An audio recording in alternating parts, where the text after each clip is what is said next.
look, we're dealing with complete evil.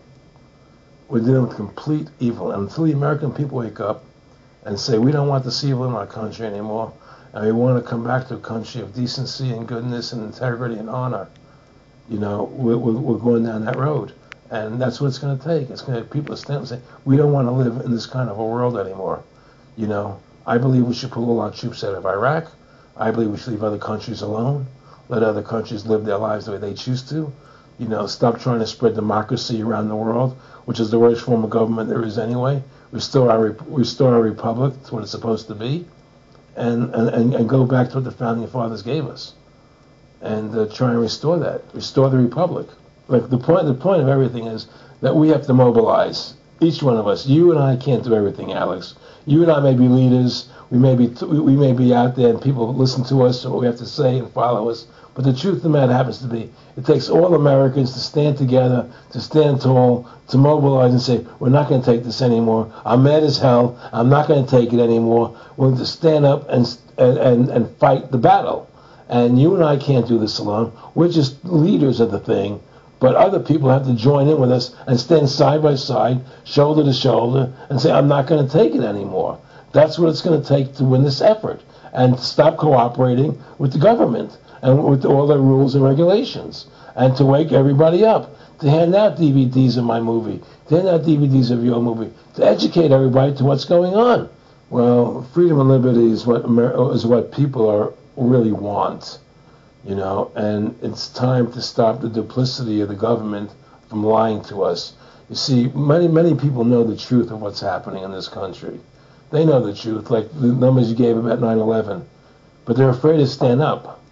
People have to find their courage and stand up and say, I'm not going to take this anymore. I know the truth, and it's like they create a situation where if you tell the truth, you're considered a lunatic.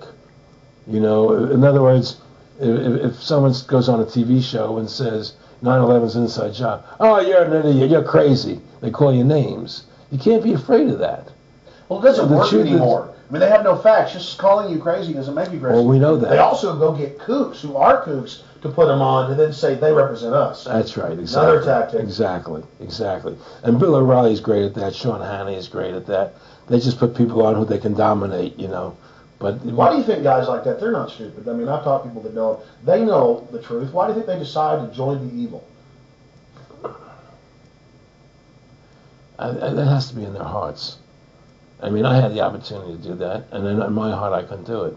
So it has. I mean, how could you or I consciously be involved in something like putting AIDS virus in black Africans' vaccines? I mean, what the hell?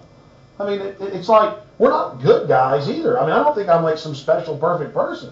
What the hell's wrong with this elite? I mean, what are they running around doing evil? I mean, they just run around continually doing evil. Well, I think a lot of them think they're doing the right thing. I think a lot of them think they're doing the right thing. Not the top elite, but people within the system, But I think that it's all about, as Nick said to me, it's about control and power. They have all the money they want. They can make all the money they want. They have a machine that can make all the money. It's not about money.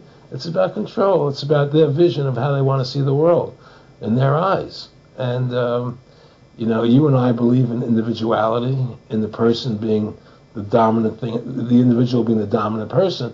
Today we live in a world where institutions are dominant, not people. The American, we the people, by the people, for the people. Now it's we the institutions, by the institutions, for the institutions. People are secondary. It's all about corporations and institutions. And the Federal Reserve is the biggest institution in the world. If you ask somebody what's the biggest corporation in the world, they'll say Google or Walmart or Exxon or something. But the biggest corporation in the world is the Federal Reserve System, right? And all the other corporations feed off the nipple of the Federal Reserve System. Well, it's like the Monopoly game. The bank always wins. It has unlimited money. It's not the people playing on the board. Exactly. The bank owns the board, the box, the shelf it's sitting on. But that's because you gave them the ability to make the money. You have to take that away from them. We need to take the bank away from the private bankers. Exactly. You have to take the creation of money away from the private bankers, and you'll solve 95% of your problems. Well, let me look at America. 10% growth rates every year, like China's having right now. The U.S. had 10% growth rates until the Federal Reserve took over. And then if you look at that, it all starts really going downhill from there. Well, they destroyed the American worker. What they've done, here's what's happened. The Federal Reserve has created this massive inflation in America, which means that the American worker has to keep making more money to keep up with the cost of living. The more money they make to keep with the cost of living, the less competitive they become in the world economy. So now what happens is we have to pay our workers so much to keep up with the cost of living, say, well, screw the American worker, let's go overseas now and get the cheap labor.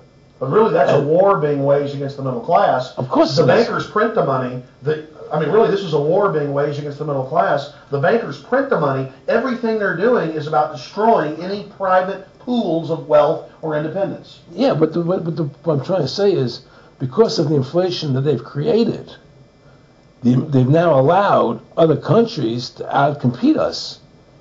You see, because other countries don't have to pay as much money as we have to pay here to our workers to survive. Yes. So now we're not competitive anymore. So we've lost our manufacturing base. We've lost our competitive. In the old days, the American worker, you wanted to buy everything American. You wouldn't buy anything from Japan, which was cheap crap. And what does that leave us? It leaves America this military force, and so the elite's giving us a deal. We'll continue to build up your military and give you homeland security jobs, shift your economy over to being the bulldog enforcer of the New World Order. Exactly. You can either and by controlling the economy, they force everybody into that position. That's exactly correct. That's exactly correct. And there's no more manufacturing here. We're a service economy. We do nothing. We provide nothing. We provide nothing to the rest of the world anymore. Well, first of all, Freedom to Fascism is a movie